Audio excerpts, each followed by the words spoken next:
सद्गुरु श्री ब्रह्मचैतन्य महाराज गोंदवलेकर यांचं प्रवचन 9 जून।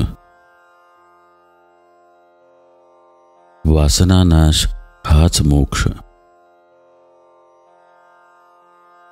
पुष्कळदा भक्ती म्हणजे काय किंवा परमार्थ कशाला म्हणतात हेच आपल्याला कळत नाही।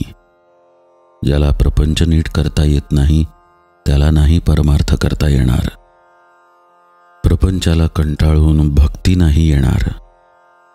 कंटाळा प्रपंचाचा येण्यापेक्षा विषयांचा आला पाहिजे। मला सुख व्हावे हा प्रत्येक जीवाचा मुख्य हेतू असतो। मोक्ष म्हणजे निरतिशय सुखाचा अनुभव होय। जिवंतपणी मिळालेली आत्यंतिक सुखाची स्थिती अशी मोक्षाची व्याख्या करता येईल। खरोखर भगवंताजवळ काय कमी आहे? एक आपले मन त्याला द्यावे आणि त्याची श्रद्धायुक्त भक्ती करावी। काळजी करणे म्हणजे भगवंतावर भरवसा नसणे होय। प्रारब्धावर देह टाकणे ही खरी संन्यास वृत्ती होय। वासना न ठेवता आपल्या हातून कर्मच होत नाही त्याला काय करावे?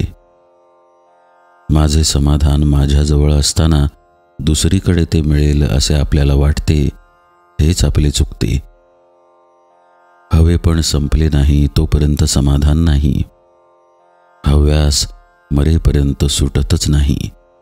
हे सर्व रोगांचे मूळ आहे आणि म्हणूनच ज्याची वासना नाहीशी झाली तो मोक्षत्वाला गेला खरा।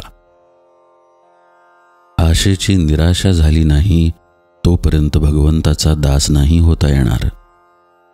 आशा जेव्हा मनात उठेल तेव्हा ती भगवंताला अर्पण करावी। प्रत्येकाला वाटते मी श्रीमंत व्हावे, पण किती जण तसे होतात? म्हणजे ही निराशाच नाही का? प्रपंच खरोखरीच नाटकासारखा आहे। नाटकामध्ये एखादा मनुष्य राजा झाला काय किंवा भिकारी झाला काय? प्रत्यक्ष जगामध्ये त्याला किंमत नाही। उलट भिकाऱ्याचे काम करणाऱ्याने जर ते उत्तम केले तर लोक त्याचे कौतुक करतात। तसे प्रपंचामध्ये कुणी श्रीमंत असला काय आणि कुणी गरीब असला काय याला महत्त्व नसून त्याने भगवंताचे अनुसंधान किती ठेवले याला खरे महत्त्व आहे। आपण पैसा साठवला तर गैर नाही, पण त्याचा आधार न वाटावा।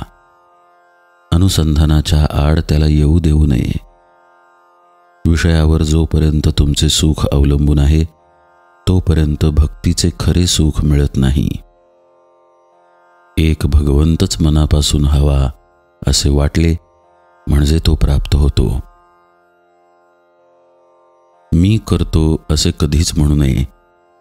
मी आपल्या तपश्चर्याने भगवंताला पाहीन असे जो म्हणतो त्याला भगवंताचे दर्शन होणे कठीणच असते।